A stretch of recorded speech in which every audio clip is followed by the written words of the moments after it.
Hi guys, it's Rebecca. So today I'm going to be filming my July TBR. So all of the books that I am hoping that I'm going to get to in July. Let's get into talking about all of the books that I'm hoping to read this month. So the first book that I am hoping to finish this month, I started it yesterday and I've only got a few pages in. But the book that I'm hoping to finish is The Outsider by Albert Camus. This one is a French translated classic. I've never read anything by Albert Camus before, but I've been interested in reading some of his books for quite a while now, like actually a couple of years, and I've just never got around to it. And I've had this one for a couple of years, like a year or two, because I found it for quite cheap in a charity shop, and even though it's like really short, I just never got around to it for some reason. But what really pushed me to read this was after I finished reading The Secret History by Donna Tartt. I really enjoyed that, and I saw a lot of people who enjoyed The Secret History also enjoying Albert Camus' books, so I thought it was a good time to pick this one up. I was hoping that I was going to finish it in June, but I just didn't get around to it. I'm only 18 pages in and it's just over 100 pages. It's like 110 pages long. I'll just read out the back because so far I haven't got that much of an idea of what it's actually going to be about, and I just picked it up without actually knowing what it's about, so I'm actually going to find out right now as I read this as well. So there's a quote on the back that it starts with, and it says, "The sky seemed to rip apart from end to end, to pour fire down upon me." This is the actual description. I don't know how to say the main character's name.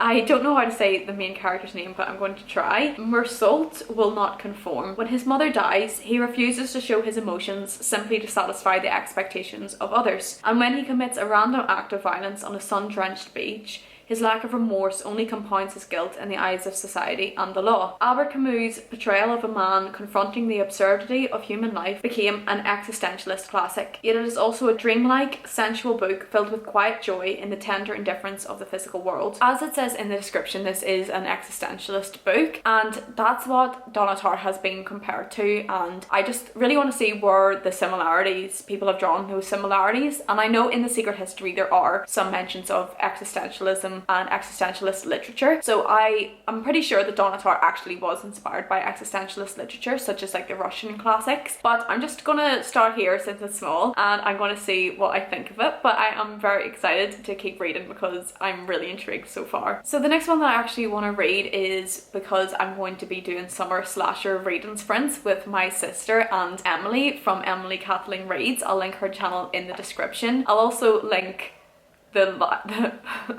I'll also link the link to the live sprints in the description because I'm hopefully have scheduled that soon. If not, it's going to be on Tuesday the 25th of July. It's not like a readathon or anything, it's just like a bit of fun. So I have seen a lot about slasher summer on TikTok and stuff, and I just thought it would be kind of fun to do a bit of themed reading sprints. It's just like bring whatever kind of book that you think and you feel fits the summer slasher vibe, and we'll just have some sprints reading separate books. There's nothing set, it's just to have a bit of fun. Pick maybe like a small horror book that you've been wanting to read for a while and actually get around to it. I'll be doing a reading vlog that fits into the whole summer slasher vibe before I actually do the sprints, but I'll be scheduling those on my channel, so definitely be looking out for those. I'm really excited to have my sister as well on my channel because she's never been in my sprints or in my videos before. Oh no, she has been in my video before. She was in my video like a couple of years ago where we talked about a Scythe review. I think we reviewed Scythe,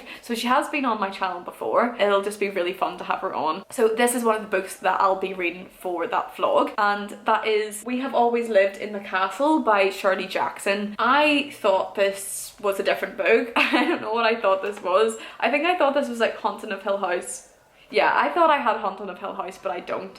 I have We've Always Lived in the Castle, but I feel like that fits into like the vibe, I guess. I don't actually have that many books that fits that vibe, so I just thought I would choose out something that I actually have, and I feel like this fits it. I don't know if I will get around to this one in the vlog, but I will at least be reading this in the sprints, so this is hopefully one that I will get around to. It is only 150 pages ish. I also have no idea what this is actually about. about. So I'm going to read out the back because these editions have quite good little descriptions on the back, so I'll just start with that. Living in the Blackwood family home with only her sister Constance and her uncle Julian for company, Mary Cat just wants to preserve the delicate way of life. But ever since Constance was acquitted of murdering the rest of the family, the world isn't leaving the Blackwoods alone. And when cousin Charles arrives, armed with overtures of friendship and a desperate need to get into the safe, Mary Cat must do everything in her power to protect the remaining family. In her final greatest novel, Shirley Jackson draws us into a dark, unsettling world of family rivalries, suspense and exquisite black comedy. So I'm really excited for this one. It does have a little Donna Tartt comment on the front. It says her greatest book, so I'm really intrigued. The next book that I'm going to definitely be reading for a vlog this month is Misery by Stephen King. This one is my main summer slasher book that I'm going to read. I've never read anything by Stephen King before. There's always trains going past my house and it's so loud.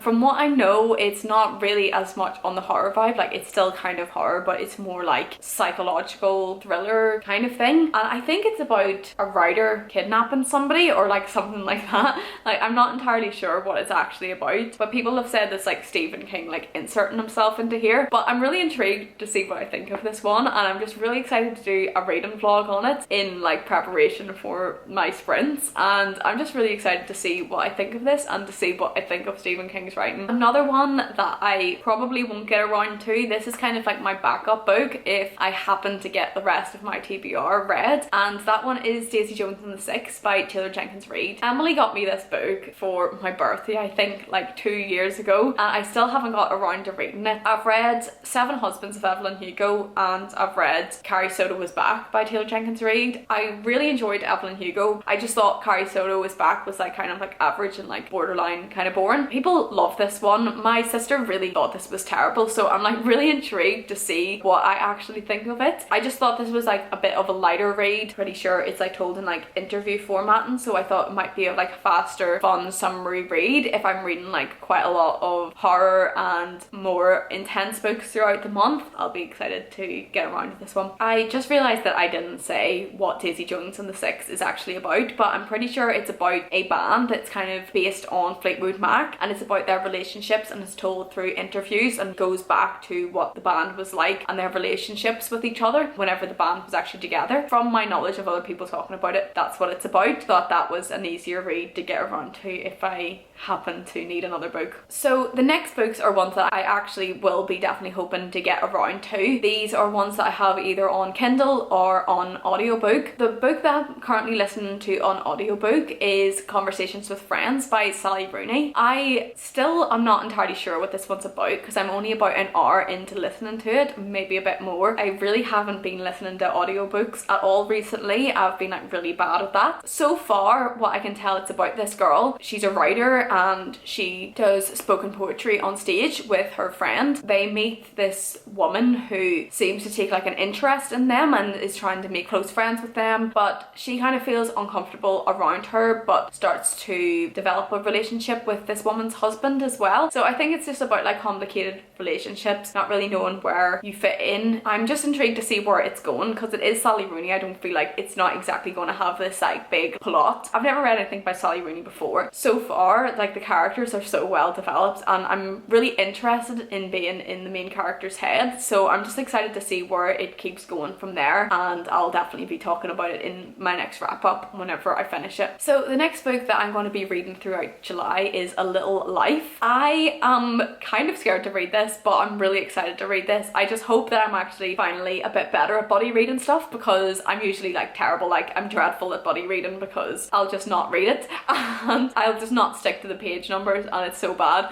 But I'm going to give like an actual go at actually sticking to a certain amount of pages a day. Me and Emily are going to be buddy reading this throughout July. Emily's broken it down into small amounts, so that should hopefully mean that we'll read it over the course of the month. So I think it's around 25 to 30 pages a day, so hopefully I'll get around to that. All I know is that this is about a group of friends who have known each other since they were in university, following them basically throughout their whole lives. So a character-based novel. I know that people cry a lot at it and it's meant to be kind of depressing, but I'm really excited to see what I think of it because I love character-based novels. I'm really hoping that I'm going to enjoy this one. So the last book on my TBR is actually one that I'm gonna want to start in a couple of days, but that is Fourth Wing by Rebecca Yarros. I have given in to the hype. My little mouse fell down. He's like my favourite thing in the whole entire world. He's so cute. He's actually a little like Christmas ornament. I found it in Bath Christmas market whenever I went just last Christmas. I just leave him sitting on my shelf because he's so cute. Will bought me him whenever I saw him because I was just like, I love that mouse. I just felt like he can't just be left for Christmas, he needs to be there all the time. But anyway, I was talking about Fourth Wing. So I've given in to the hype. I'm definitely going to be reading it. I know it's about a girl training to ride a dragon. It's like graduate or die and that whole thing, and it's like everybody's talking about, and it's like a dragon without its rider is a tragedy, a rider without its dragon is dead. That's all I know. I'm really intrigued to read it. I'm gonna go to Waterstones tomorrow and get Little Life and Fourth Wing because I saw that they do have it in stock in the Bristol Waterstones, so I'm gonna be going there trying to get it. I really hope it isn't a waste of money because it's like £17 and it's a very hype book, which is always risky, I feel. So I'm gonna get it anyway, and I have to give in. I'm gonna read it. I'm gonna do a reading vlog. I'm too excited. I just really want to know because people are like, this is so much fun. It's like Sarah J Maas, and I'm kind of like, I love Sarah J Maas. I need to know. That's all of the books that I want to read in July. I'm hoping that I'm actually going to get through all of them, but I will see what happens, and of course they'll be in my wrap up at the start of August. I haven't read like 6 or 7 books in a month in like forever, but some of these are short, so that's why I'm hoping that that'll be okay. But I literally read 4 books in June, so I don't know how much I actually believe in myself, but we'll see. I'm gonna give it a real go and I'm gonna really try to read all of these because it would just be so exciting to actually be able to do all of the reading vlogs that I want to do with them. That's it for this video anyway. I hope you do join in on the summer slasher reading sprints, and if you like this video, please give it a thumbs up and subscribe. Let me know in the comments if you've read any of these, and let me know what books you're planning to read in July. I will see you in the next one.